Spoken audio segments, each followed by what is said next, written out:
अस्सलाम वालेकुम एवरीवन, कैसे हैं आप सब। उम्मीद करती हूँ सब ठीक ठाक होंगे।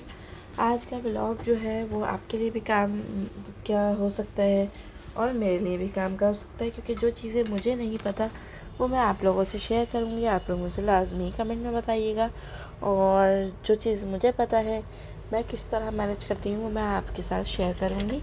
अच्छा, आज जो है मैं इम्तियाज़ की तरफ आई हुई थी कुछ चीज़ें लेने के लिए, जो कि पूरी ग्रॉसरी तो नहीं है। ग्रॉसरी मैंने क्योंकि थोड़ी बहुत ले ली थी और थोड़ी बहुत जो बाकी थी वो मैंने कहा चलो लेने चलते हैं। सबसे पहले तो मैं आप लोगों को ये बता दूं, जो शॉपिंग अभी नहीं की, जिन्होंने ग्रॉसरी शॉपिंग नहीं की, वो जो अब करने जाएंगे, क्योंकि कुछ लोग होते हैं जो एंड में ही कुछ शॉपिंग करते हैं या नहीं कर सकते तो एंड में जाते हैं। तो मैं गई थी इस टाइम 12 बजे, और 12 बजे भी इतना रश था जो कि मैं आपको भी आगे वीडियो में दिखाऊंगी। ठीक है। अच्छा, सबसे पहले तो हम लोग यहाँ जूसेस और कोल्ड ड्रिंक के पोर्शन में आए थे। मैं अपने बेटे को साथ लेके आई थी, तो बच्चों को कुछ ना कुछ पकड़ाना तो पड़ता है। तो इस बार कोल्ड ड्रिंक तो हमने स्किप कर दी थी, क्योंकि रमज़ान में तो कोल्ड ड्रिंक यूज़ नहीं करते हम लोग, कम ही यूज़ होती है। वैसे अमूमन हम लोग कोल्ड ड्रिंक पीते हैं खाने के साथ, तो हमने कहा चलो कोल्ड ड्रिंक अच्छी बात नहीं है, वैसे भी ना इतनी ज़्यादा पीनी नहीं चाहिए। तो उसके बाद हम लोग आ गए थे ऑयल की तरफ। ऑयल जो है आप लोग कौन सा यूज़ करते हैं ज़रूर बताइएगा। रमज़ान में डीप फ्राइड चीज़ें हम खाते हैं, तो सरसों का तेल पहले यूज़ होता था, जो कि अब नहीं होता। पहले लोग सरसों का तेल यूज़ करते थे, अच्छा होता था सेहत के लिए भी। तो फिर हम लोग ऑयल ढूंढ रहे थे सरसों का, ऑलिव या जो हम लोग यूज़ करते हैं फिर वो वाला। तो हमने ऑयल लिया फटाफट, और उसके बाद जो है हम दूसरे सेक्शन में चले गए थे। दूसरा सेक्शन था ये ऑलपर्स और दूध वगैरह का।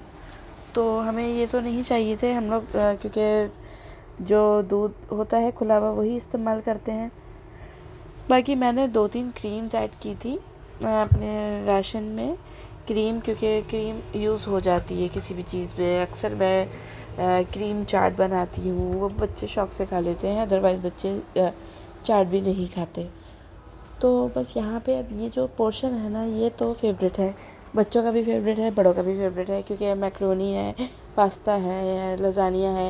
ये ऐसी चीज़ें हैं कि आप बड़े भी पसंद करते हैं और बच्चे भी पसंद करते हैं, और अगर अचानक से कोई आ जाए तो आप तब भी उनके सामने सर्व कर सकते हैं। तो अब जो मेन था ना रश, वो रश था यहाँ पर। ये जो चीज़ है ना, ये आपको पता है यहाँ पे सारे मसाले हैं। ख़वातीन खड़ी होती हैं, ख़वातीन सोच सोच के एक एक चीज़ ले रही होती हैं। मैं भी उनमें से ही थी। खैर मैं हल्दी तो चक्की पे से ही लेती हूँ। कुछ सामान है मेरा जो कि मैं चक्की से ही लेती हूँ, जैसे लाल मिर्चें, कुटी मिर्चें और ये हल्दी वगैरह। लेकिन आज मैंने इनकी ट्राई करके देख ली थी, तो यहाँ से बस मैंने ये मसाले वगैरह लिए थे। और जो है ऑफ़ जो लगी हुई थी वो भी मैं आपको साथ साथ बताऊंगी। इस पर कोई ऑफ़ नहीं थी अभी यहाँ पे। और फिर मैं पैकेट मसालों की तरफ आ गई थी, यहाँ पे भी कोई ऑफ़ नहीं लगी हुई थी इम्तियाज़ पे।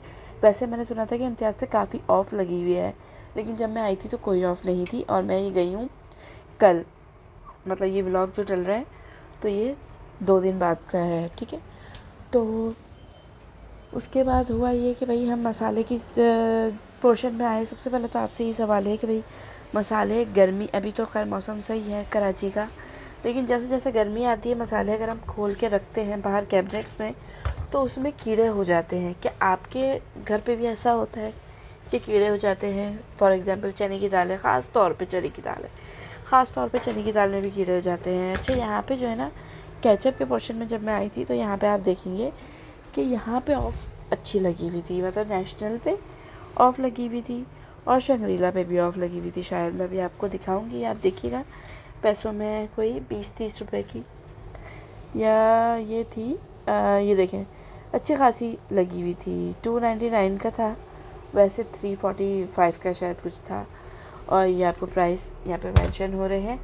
तो अपनी बात कंटिन्यू करते हैं। कंटिन्यू ये है बात के, जैसे चने की दाल है या चने हैं, ये चीज़ें ख़राब हो जाती हैं, या दालें हैं, ये चीज़ें ख़राब हो जाती हैं। मैंने इसमें कड़ी पत्ता भी डाल के देखा है, मैंने इसमें तेज़ पत्ता भी डाल के देखा है, लेकिन फिर भी हो जाती हैं। अच्छा, सबसे बड़ी बात ये है कि आप सामान तो ले लो, आसानी से डालते रहो, इसमें भर लो, लेकिन जब आप घर ले जाके इसको रिफ़िल करते हो ना, तब आपको ज़्यादा मसला होता है। कभी कभी पुरानी चीज़ें होती हैं, तो फिर आप जब नई चीज़ें डालते हो तो फिर ये होता है कि भाई पुरानी चीज़ें कहाँ रखें। लेकिन अगर ये मैंने यूज़फुल टिप एक देखी थी और मेरे लिए तो बहुत यूज़फुल रही कि अगर आपकी थोड़ी थोड़ी सी कुछ चीज़ें बची हुई हैं और आप रीफ़िल करना चाहते हैं तो पहले वो चीज़ें आप निकाल के अलग से रख लें। और उसके बाद जो नई है, फॉर एग्ज़ाम्पल अगर दाल का जार आप फिल कर रहे हैं तो जो नई दाल है पहले आप वो फिल करें और जो पुरानी है उसको ऊपर डाल दें ताकि वो पहले यूज़ हो जाए। अच्छा, यहाँ पे जो है मैं अब ये यहाँ पे ब्लीच वगैरह देख रही थी, तो हम तो शुरू से ही आपको पता है ज़्यादा पुरानी है रॉबिन की ब्लीच। रॉबिन की ये है ये जो होता है कलर ब्लू, तो ये जो है मैंने लिया था और जो है बच्चों की यूनिफॉर्म के लिए अच्छा रहता है। नील, मुझे नाम ही नहीं याद आ रहा था, नील जो होता है, तो ये यूनिफॉर्म के लिए अच्छा रहता है, तो मैं सिर्फ यूनिफॉर्म में ही ऐड करती हूँ। वरना आजकल तो इतनी सारी चीज़ें आ गई हैं, फैब्रिक सॉफ्टनर वगैरह वो बहुत अच्छे होते हैं और कंफर्ट वगैरह बहुत अच्छे होते हैं, खुशबू भी होती है और कपड़ों को फ्रेश भी कर देते हैं। तो जी ये थी आज ग्रॉसरी की वीडियो, ज़्यादा लंबी चौड़ी नहीं थी, बस थोड़ी थोड़ी सी ग्रॉसरी थी तो मैंने कहा चले आपके साथ शेयर करती हूँ। और थोड़ी थोड़ी करके भी अब आपको पता है कि थोड़ा बहुत करके भी बिल कहाँ का कहाँ चला जाता है। तो आप लोग मुझे ज़रूर बताइएगा कि आप लोग किस तरीके से चीज़ों को सेव करते हैं, किस तरीके से चीज़ों को लंबे अरसे तक चलाते हैं। और हम जितनी भी कोशिश कर लेना, मैंने पहले सामान लिया था फिर भी ये सामान रह गया था, और जो है ना मैंने अब जो सामान लिया है फिर भी मेरा कुछ ना कुछ सामान ऐसा है जो कि रहता है, एक दो चीज़ें रहती हैं। और सबसे बड़ी बात ये है कि जब आप मॉल में जाते हो ना, चीज़ें लेने से ज़्यादा आपको लाइन में लगना पड़ता है। ये देखें, अब मैं आपको रश दिखा रही हूँ, ये हम लोग लाइन ढूंढ रहे थे कि भाई कहाँ जाके हम खड़े हुए, हमारा सामान इतना नहीं, तो हम लोग जगह ही ढूंढ रहे थे। फिर जाके हम लोग एक लाइन में लगे और फिर उस लाइन से निकल के हम दूसरी लाइन में लगे, क्योंकि इतनी लंबी लाइन थी कि मैं आपको क्या बताऊं कि हमें यहीं पे कोई 1.5-2 घंटे आराम से लग जाते, क्योंकि माशाल्लाह से लोगों की ट्रॉली फुल थी और हमारी ट्रॉली में सामान कम था।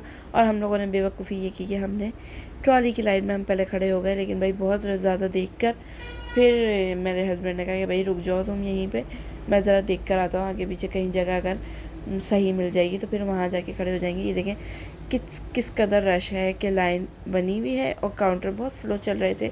और ये सुबह का वक्त है तो ये हाल है, अगर आप शाम में जाएंगे तो क्या ही हाल होने वाला है, इस बात का अंदाज़ा आप खुद लगा। तो फिर हम ट्रॉली में हमने अपने सामान शिफ्ट किया और हम ट्रॉली की लाइन में उसमें खड़े हो गए थे, बास्केट वाली लाइन में, तो हम आसानी से जल्दी से फ्री हो गए थे। ये कुछ क्लिप्स हैं, ये आप देख। चलिए जी, मिलते हैं नेक्स्ट वीडियो में, अपनी दुआ में याद रखिएगा। अल्लाह हाफ़िज़।